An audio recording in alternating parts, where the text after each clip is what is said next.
बीवी बनी बॉस। भाई इसमें कौन सी हैरानी की बात है।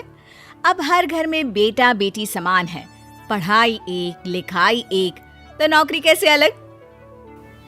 देखो महिमा, क्यों परेशान हो रही हो? तुम्हारी तरक्की को लेकर मैं बहुत खुश हूँ। क्या हो गया? पैसा जो भी है एक ही घर में तो आना है, चाहे तुम्हारी सैलरी से आए या मेरी। क्यों? लेकिन ये अच्छा थोड़ी ना लगेगा। हम पति पत्नी हैं और मैं तुम्हारी बॉस बन जाऊं? नहीं, मैं कहीं और नौकरी देख लेती हूँ। नीरज महिमा को समझाता है। देखो, आज के ज़माने में इस तरह की बातें अच्छी नहीं लगती। हो सकता है कंपनी को मुझसे ज़्यादा काबिलियत तुम्हें दिखी, तो बुरा क्या है? आखिर हो तो तुम भी मेरी ही पसंद ना। फिर क्या, महिमा मान जाती है और जॉब नहीं छोड़ती। लेकिन क्या जैसा दिख रहा है वैसा होता भी है? आइए देखिए। मुझे ऐसा लगता है कि कंपनी का ये गलत फैसला है, इससे कंपनी को नुकसान होगा। हाँ, मुझे भी नीरज की बात सही लग रही है सर। हम लोगों को ये कदम नहीं उठाना चाहिए, नहीं तो कंपनी को भारी नुकसान होगा। ठीक है, तो मैं इस पेपर पर साइन नहीं करता हूँ। रुकिए सर, ये तो सरासर गलत है कि आप डर के मारे किसी नए काम में हाथ ही ना डालें। वैसे भी सर, अगर हम इस कंपनी के साथ जाते हैं तो खोने के लिए हमारी कंपनी के पास कुछ भी नहीं है, लेकिन पाने के लिए क्या है ये शायद नीरज जी नहीं जानते। हाँ, बिल्कुल सही कहा महिमा। मुझे गर्व है महिमा पर, उसके डिसीजंस हमेशा शानदार होते हैं। तभी तो बेटा मैंने आपको आपके डिपार्टमेंट का हेड बनाया है। नीरज और राकेश, सीखना चाहिए तुम्हें महिमा से कुछ। बॉस उठकर चले जाते हैं। आप दोनों मिलकर कंपनी के डीलिंग पेपर तैयार कर लीजिए और सर से साइन करवाने से पहले मुझसे चेक करवा लीजिएगा, ठीक है? महिमा पूरे रौब के साथ ऑफिस में पति को ऑर्डर देती है और वहां से चली जाती है। नीरज को काफी शर्म सी महसूस होती है। वो सोचता है कि वो क्या करे। तभी राकेश बोलने लगता है। अरे यार, तेरी बीवी नहीं होती ना तो बताता। समझती क्या है खुद को, नई नई बॉस बनी है तो ऐंठ रही है। हाँ, पता नहीं क्या हो गया। कल रात तक तो बोल रही थी कि तुम्हारी बॉस बनने से अच्छा है कि नौकरी छोड़ दूं, और आज? दोनों बात कर रहे थे कि चपरासी आ जाता है। भाई मुश्किल है, बीवी को बॉस देखना। अरे औरत तो रात को घर में खाना बनाकर पति का इंतजार करती ही अच्छी लगती है, फिर क्या घर पर भी गुलामी और ऑफिस में भी। राकेश और चपरासी तो चले जाते हैं। खड़ा रह जाता है तो नीरज। बात तो सच है, ये क्या बात हुई? आज ही महिमा से बात करनी होगी। शाम को दोनों घर जाते हैं। घर पर उन्हें दिखते हैं महिमा के माता पिता। अरे मम्मी पापा, आप दोनों कैसे आना हुआ?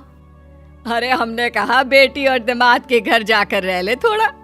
अब कोई ये तो कहने वाला नहीं होगा ना कि दामाद का खा रहे हैं। अरे हम तो शान से बोल सकते हैं कि हमारा दामाद भी हमारी बेटी का। गरिमा माँ को बीच में ही रोक देती है। माँ, मैं भले ही नीरज की सीनियर हूँ, लेकिन फैसला कंपनी में और घर में दोनों जगह ही नीरज का ही चलता है। नीरज महिमा की तरफ हैरानी से देखता है। उसे दिन की वो बात याद आती है, लेकिन क्या करे, सास ससुर जो सामने खड़े थे। अगली सुबह। अरे दामाद जी, जरा आप भी हाथ पांव चला लिया करो। बच्ची है, सुबह से लगी है, काम तो आपसे ज्यादा ही करती है, कमाती भी अच्छा है ना। माँ, मुझे काम करना नहीं आता और महिमा मुझे काम करने भी नहीं देती। भाई महिमा की माँ, सीखो महिमा से। पति कम कमाता है फिर भी काम करना नहीं देती।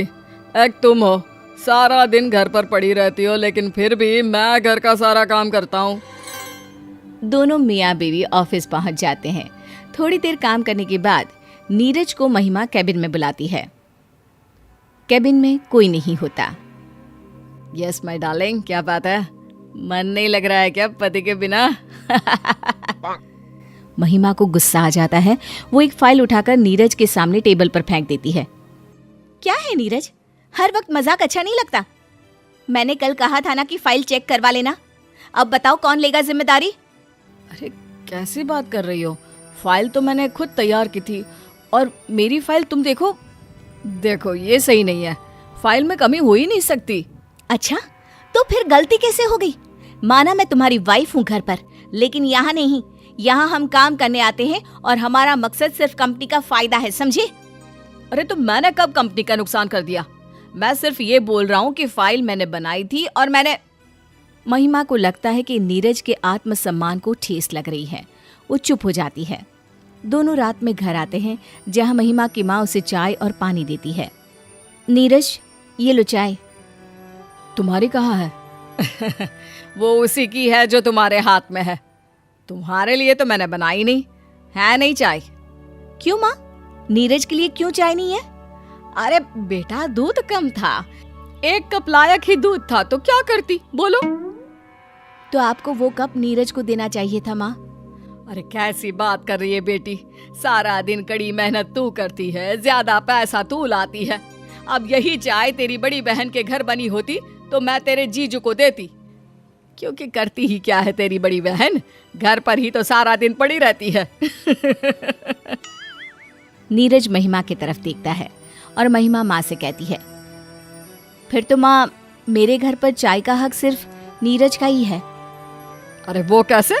कमाती तू ज्यादा है, ओहदा तेरा बड़ा है, फिर क्यों? क्योंकि माँ, ये चाय नीरज को ही देनी चाहिए। वो कहना माना कि तुम लोगों ने मुझे पढ़ाया लिखाया, जितना मुझे काबिल बनाया उतना दीदी को भी, लेकिन आज दीदी घर के 4 दीवारी में बंद है। पता है क्यों? हाँ, वो तेरा जीजा है ना, घर के काम में उलझा कर रख दिया है उसको। फिर सास भी तेज, बहू घर से बाहर निकले ही ना।